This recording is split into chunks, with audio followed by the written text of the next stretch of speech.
Amigos queridos, Jesus, Mestre amado, Divino Médico das nossas almas, Meigo Pastor da Galileia, se conosco, Senhor. Volvei o seu olhar misericordioso para nós que clamamos pela vossa presença em nossas vidas. Ampara-nos, Senhor, para que possamos absorver destas verdades. Aqui estamos, Senhor, confiantes na grandeza do seu amor e sentindo no íntimo que tudo o que nos acontece é para o melhor, que as sábias leis nos regem e nos conduzem a experiências que culminam em testemunhos de fé e que promovem a esperança nos corações desalentados e tristes. Aqui estamos, Senhor, faça-nos instrumentos dignos e úteis para que os benfeitores espirituais encontrem ressonância em nossos corações nesta hora. Agasalha, Senhor, a multidão de aflitos, aos que choram, aos que sofrem, aos que clamam pela vossa misericórdia. Que nesta hora, Senhor, sejam socorridos por estas caravanas luminosas de tarefeiros da sua seara, que na experiência da caridade derramam sobre a dor alheia alento, bálsamo, que acalmam e pacificam os nossos corações. Assim, amigos queridos, com alegria e paz em nossos corações, iniciamos as reflexões sobre o Evangelho. Obrigada, amigos queridos, obrigada, Senhor Jesus, e que assim seja.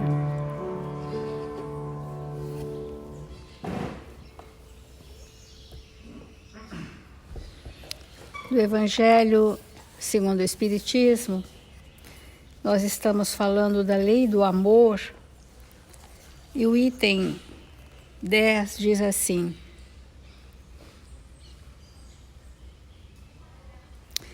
crede que esta sábia palavra, amai bastante para serdes amados, fará seu caminho. Ela é revolucionária e segue um caminho fixo, invariável. Mas se já tendes ganho, vós que me escutais, sois infinitamente melhores do que há 100 anos.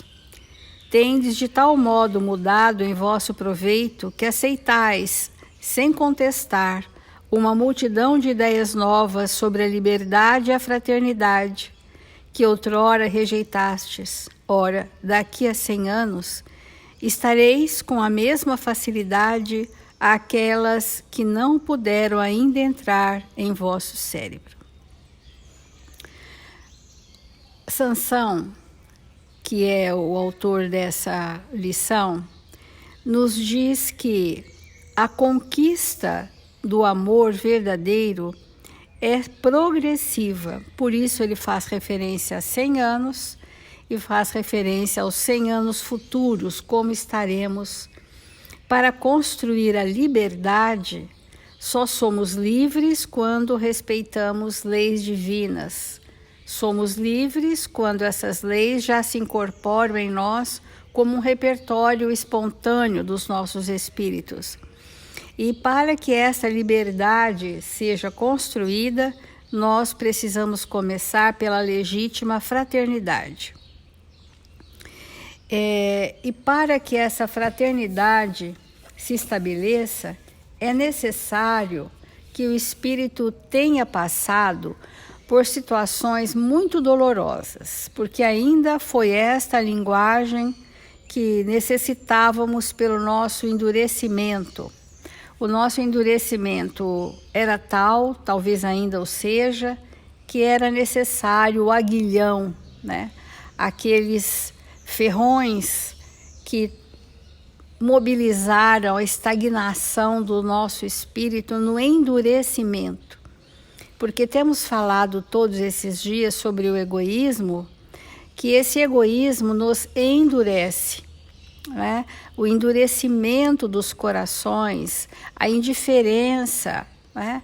A falta de se debruçar sobre o outro, de se entregar para o outro, tem sido motivo do nosso egoísmo estar cada dia mais exacerbado, e ele se apresenta de formas tão sutis que para os olhos do mundo está tudo certo. Parece que nós estamos tomando medidas protetivas à família ou a nós mesmos, mas na verdade estamos criando escudos impermeabilizadores do relacionamento. Então, relacionamentos sem trocas psíquicas, morais e afetivas perecem.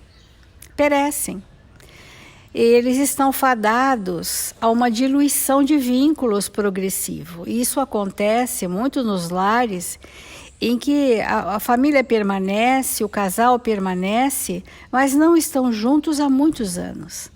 Não estão juntos nos ideais, não estão juntos na afetividade, não estão juntos no companheirismo, nas trocas necessárias afetivas, nem psíquicas, nem de valores, não estão juntos. Então estão caminhando sob o mesmo teto, separados, paralelamente. E isto causa um estado de solidão muito grande em ambos, ou mais em um do que a outro, né? Esse estado de vazio, de solidão. E aí as pessoas pensam que, estando nesse padrão, de pelo menos estamos no mesmo teto, já significa um progresso. Mas o progresso da tolerância pode começar assim, mas o progresso real é o da construção do sentimento. Então, estar no momento de tolerar as dificuldades há mérito, porque por parte de um pode já ter bastante renúncia, resignação e tolerar aquele companheiro, aquela companheira que não comungam a nossa forma de ser, que trazem personalidades muito estranhas à nossa e por caridade ou fraternidade, estamos acolhendo aquele espírito nos nossos sentimentos. Isso é uma questão importante. No nosso lar, como em todos os lares, há uma previsão de situações difíceis, obviamente. Um planeta de provas e expiações. Essas experiências diversificadas estão no planejamento reencarnatório. Às vezes, como fala Joana de Ângeles, tragédias, dores, né? Estímulos fortes à superação estão agendadas. Mas nós não prevemos, ainda bem, para que nós possamos suportar e angariar recursos afetivos até que chegue o momento doloroso e nós tenhamos recursos para a superação dos momentos dolorosos. O que via de regra tem acontecido na sociedade contemporânea, que quando chegam os momentos trágicos, sofridos, dolorosos, aquela família não suporta aquele movimento desestabilizador das suas emoções e rompem uns com os outros, né? Diz a Joana de Ângeles, ninguém, portanto, encontra-se isento de situações graves e de ocorrências muito dolorosas. Nós estamos nesse momento, né? Passando por situações graves e dolorosas, não só pela pandemia, mas em paralelo, muita dor, muito desespero, muitas doenças graves, índice alarmante de suicídios, Isso está intenso no momento em que nós vivemos. Que aqui a Joana de Ângeles está colocando como tragédias, e nós estamos dizendo que são situações necessárias ao nosso progresso. Então, nós temos muitas situações de ódio, como ontem a Ana falou, há pessoas, pasmem, que têm prazer em viver o ódio, que fomentam a discórdia, são mentes ardilosas dentro do lar, que estão ali nos desafiando a perdoar aqueles a quem ofendemos, a perdoar os nossos desafetos que se encontram reencarnados no nosso mesmo lar.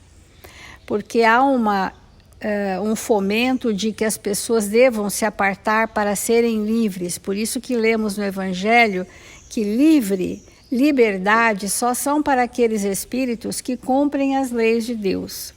Então, o grupo familiar, desse modo, é o reduto onde os espíritos se reúnem de diferentes procedências, de histórias diferentes, convivências diferentes, e estamos ali para aqueles aperfeiçoamentos necessários de vínculos. Então, eu gostaria de mostrar aqui as situações que nós começamos a falar ontem sobre as separações dos casais. É um assunto muito delicado, e nós estamos sempre pedindo o amparo dos benfeitores espirituais para que nós possamos trazer a ideia da doutrina espírita, e nunca, jamais a nossa, e que possamos, nesse pensamento doutrinário, avaliar que cada caso é único e que nós não podemos generalizar as situações particulares que motivaram as pessoas à separação. Mas nós podemos acolhê-las em assistência fraterna para fazermos as ponderações necessárias daquele planejamento reencarnatório e dos motivos que ela traz na sua personalidade que motivaram esta separação.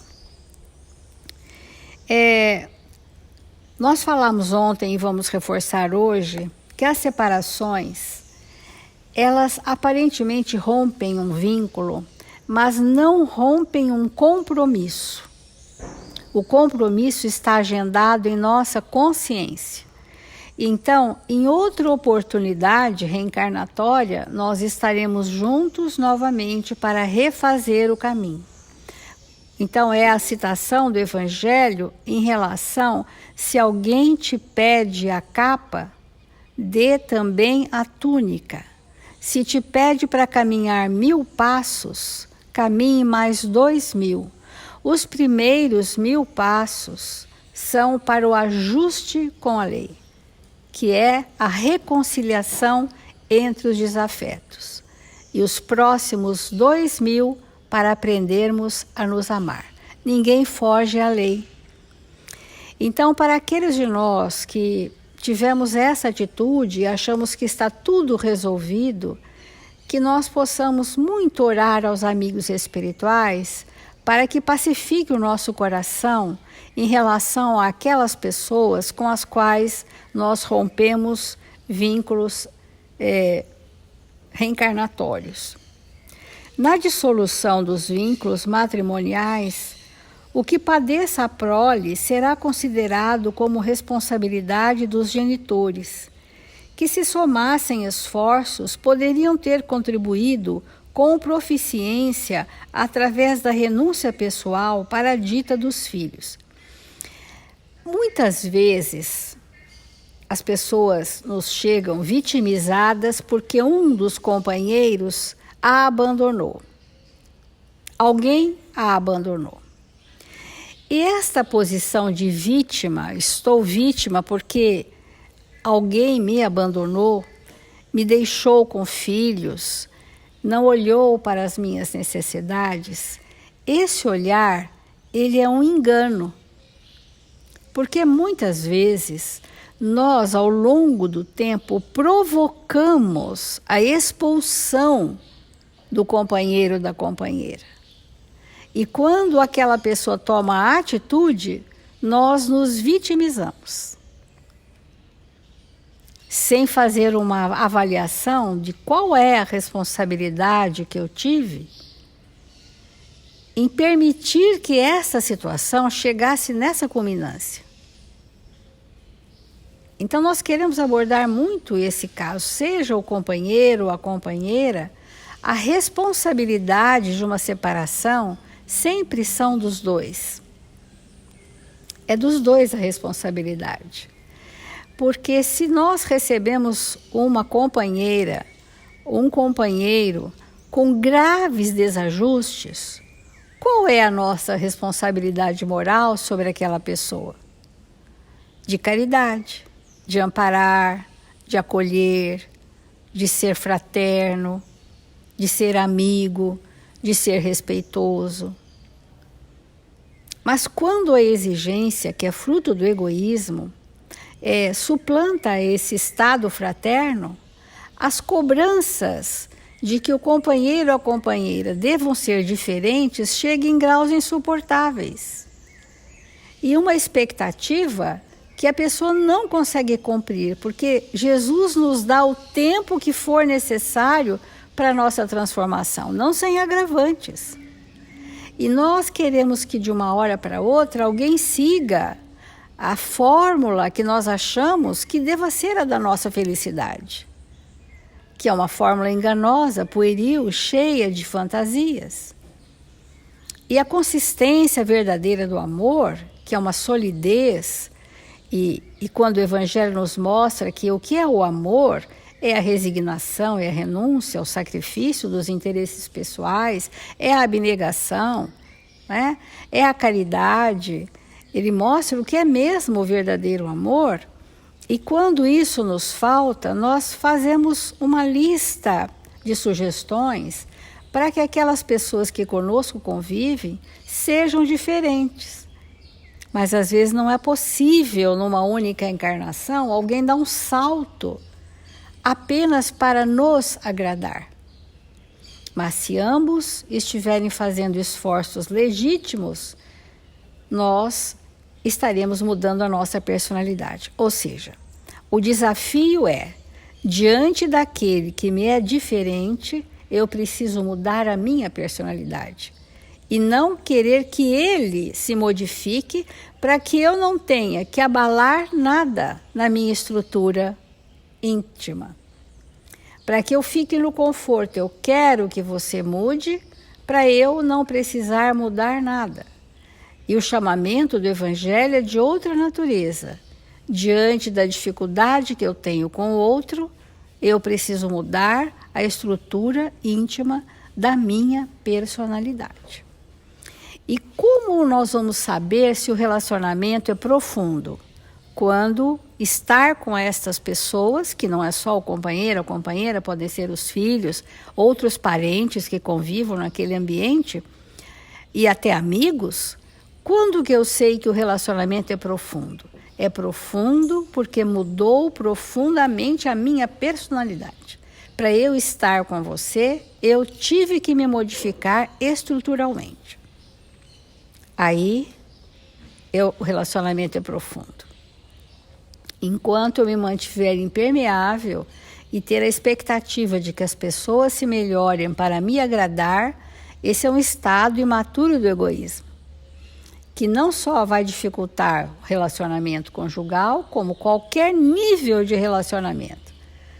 Porque a espiritualidade nos convida a um reduto familiar, na esperança de que essa experiência seja transposta para o nosso ambiente social, espiritual, profissional, ou todos os lugares onde nós estivermos.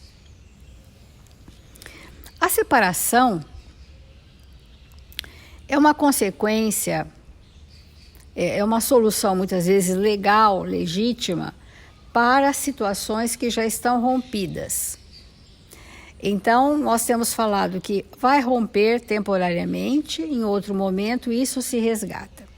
Mas precisamos entender que os liames fluídicos que se estabeleceram de perispírito para perispírito, na convivência de muitos anos num ambiente familiar, na ruptura, no esgarçamento desses liames fluídicos, há uma desestabilização emocional e energética. E então, quando essa desestabilização emocional e energética se estabelece pela ruptura do relacionamento, nós tendemos, por um tropismo natural, a buscarmos na nossa anterioridade um respaldo de conforto, a buscarmos nas cenas antigas do passado, permeada pelas ilusões, a aparência da felicidade. E nos deixamos arrastar por não ter vencido o presente, vai prevalecer o quê? O passado. E vamos nos deixando arrastar pelas tendências do passado. E isso é muito, muito frequente. Rompe um relacionamento por imaturidade. Aquele esgarçamento provoca uma conexão com a minha anterioridade, onde eu vou buscar nas minhas tendências a fantasia de que sou mais livre e mais feliz, que é um grande engano do espírito. Então, nós precisamos nos socorrer. Outro dia eu disse que os jovens têm uma fase que antecede a união estável, que seria, hoje chama namoro, daqui a pouco pode chamar outra coisa, mas o mais importante não é isso. Esse período que precede um relacionamento profundo, ele precisa ser um momento em que as pessoas se conheçam e possam fazer planos juntos.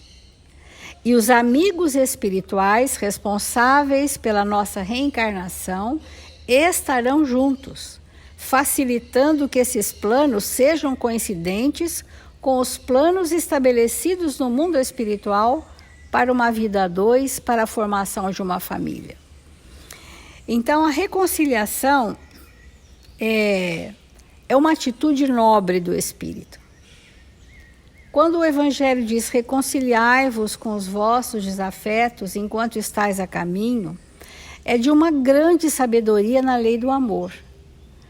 Ter a humildade de buscar se reconciliar, de pedir perdão e se modificar para que aquela estabilidade afetiva seja recuperada, é um indício de grandeza moral do espírito. Períodos difíceis ocorrem em todo e qualquer empreendimento humano, e não seria diferente no casamento. Na dissolução dos vínculos matrimoniais, nós precisamos estar atentos a quantos feriremos. Ninguém fica impune à lei de ação e reação. A quantos nós vamos ferir para o meu prazer prevalecer? Quantos corações? Se te encontras, diz Joana de Ângeles, na difícil conjuntura de uma decisão que implique problemas para os teus filhos, para e medita. Necessitam de ti, mas também do outro membro base da família.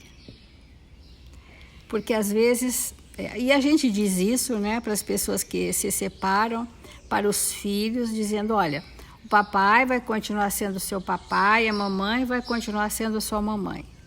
Só que em contextos diferentes, que não é equivalente a estarem juntos em benefício daquele lar. Não é a mesma coisa. Outro dia, uma amiga nossa disse, ela é responsável por escolas, ela disse, olha, 23% das crianças nas salas de aula, no ensino fundamental 1, tem pais separados. Ensino fundamental 1, ou seja, os pais se separaram quando eles ainda estão muito pequenos. E que eles começam a ter uma certa confusão sobre o que é a família. Porque, olha, eu estou na família com a minha mãe, eu estou na família do meu pai, olha, estou na família da companheira atual do meu pai, ou na segunda ou na terceira companheira do meu pai. ou com o namorado da minha mãe. Ora, eu durmo na casa com a minha mãe, ora, eu durmo na casa com o meu pai, mas onde eu moro? Onde é a minha família? O que é ter uma família? São reflexões. São reflexões. Muito embora somos bastante respeitosos quanto ao livre-arbítrio de cada um. Mas nós temos que ter esse estado de lucidez. Priorizamos a quem? A nós mesmos. Ao mesmo tempo, se alguém quer nos apartar de nós, nós não podemos ser algemas para essas pessoas, né? Que elas possam tomar as decisões que acharem que é a melhor para elas. E para nós fecharmos essa questão das separações, vamos ler esse trechinho da Joana de Ângeles que diz assim: se te encontras ao lado de um cônjuge difícil,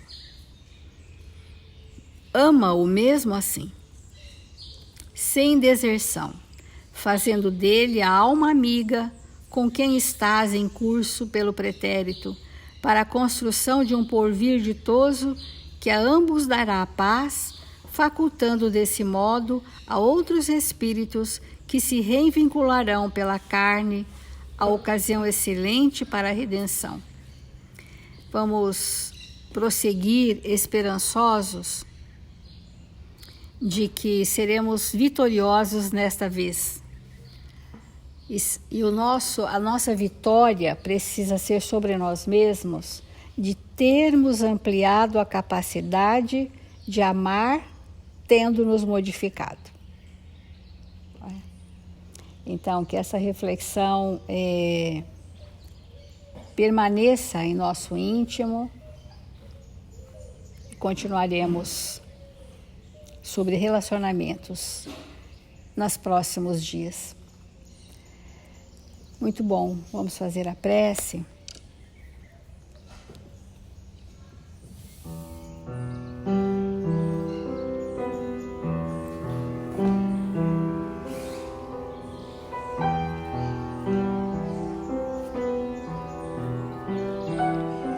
Senhor Jesus, Mestre amado, queremos nesta hora, Senhor, suplicar as infinitas bênçãos do seu amor para todos os lares da terra. Que as famílias, Senhor, se sustentem nos seus ideais. Que o companheirismo e a fraternidade permaneça em cada ambiente familiar. Para que nos regeneremos estando uns com os outros. Cedendo, renunciando, nos dedicando incondicionalmente àqueles a nós confiados pelos vínculos sagrados da família espiritual. Ampara, Senhor, os corações aflitos e verte sobre a humanidade da terra o lenitivo da misericórdia. Que as caravanas socorristas, expedições de amor, possam nesta hora visitar aqueles que se encontram internados nos leitos dos hospitais, confinados, Senhor, na reclusão dos asilos, dos orfanatos. Queremos vibrar, Senhor, por todos aqueles que necessitam da mão amiga, do olhar piedoso, por todos aqueles em cuja mesa falta o pão. Queremos vibrar, Senhor, por todos os nossos irmãos em humanidade. E confiantes, Mestre, encerramos o Evangelho desta manhã dizendo: glória a Deus nas alturas, paz na terra, boa vontade entre os homens, hoje e sempre. E que assim seja.